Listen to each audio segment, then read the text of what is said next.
Halo teman-teman investor semuanya, di kesempatan kali ini kita bakal coba bahas emiten SKLT ya. Ini kepanjangannya Sekar Laut Tbk.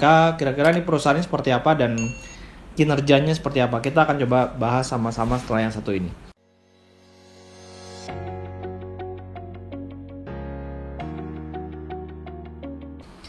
Ya, jadi ini riwayat singkat perusahaan ya. Kita ambil dari annual report tahun 2019 karena memang annual report tahun 2020-nya belum ada ya.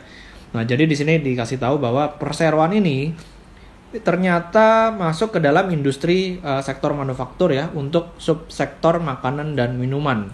Jadi produk-produk yang dihasilkan di sini dikasih tahu bahwa ada kerupuk, ada saus, ada sambal, ada bumbu masak dan juga ada roti. Dan pabriknya ada di kota Sidoarjo ya, di Jawa Timur.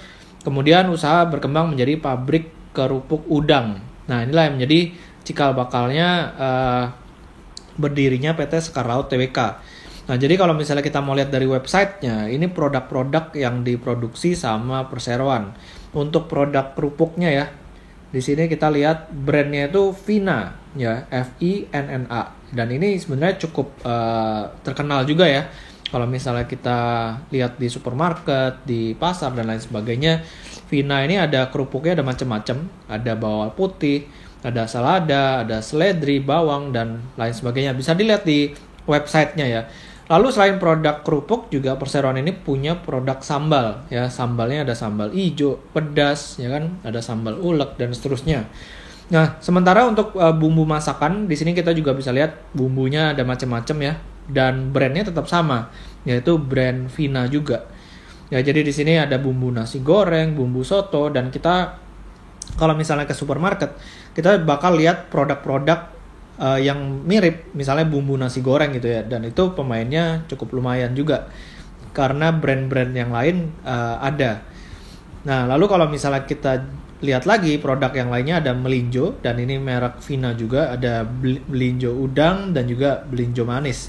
Nah, untuk saus kita juga lihat di sini produk-produknya di merek Vina juga dan dari kemasannya kita bisa langsung tahu bahwa ini produk kayak saus tomat, saus sambal dan di pasaran memang kompetitornya juga ada ya.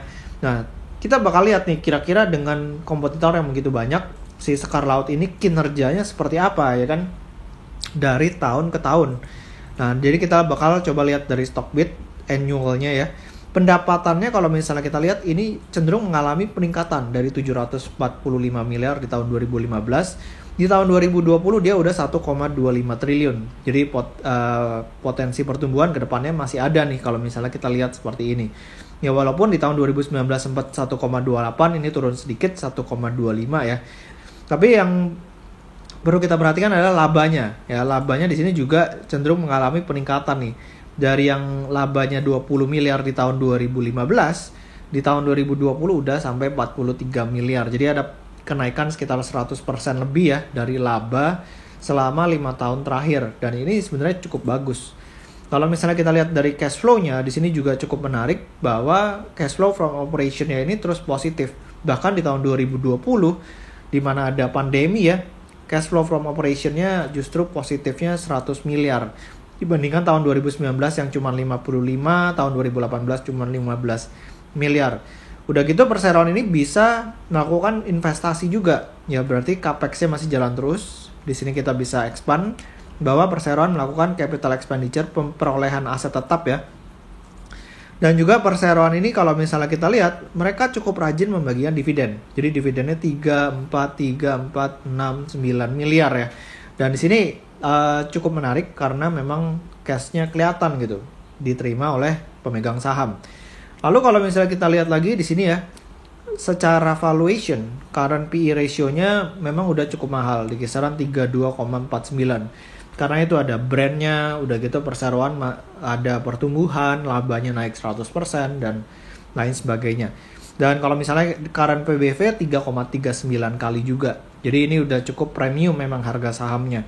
Dan kalau misalnya kita mau lihat dari sisi solvency ratio, karena rasionya oke, debt to equity rasionya masih juga cukup terjaga ya.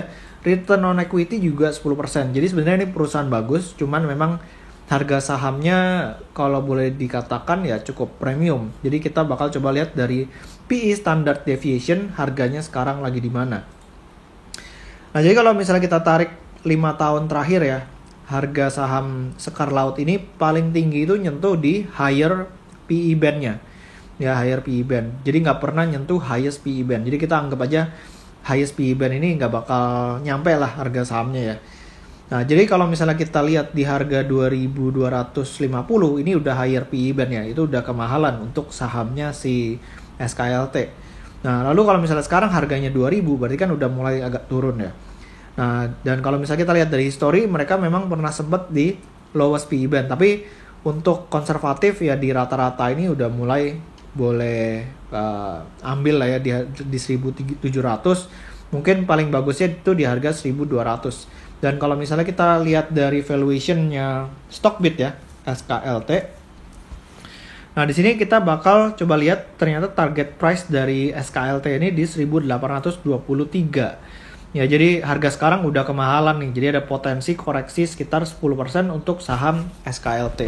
Oke, jadi demikian dari saya tentang SKLT, Sekar Laut Tbk. Semoga videonya bermanfaat. Jangan lupa buat di subscribe YouTube channel saya dan juga follow Instagram saya di Pesan Saham.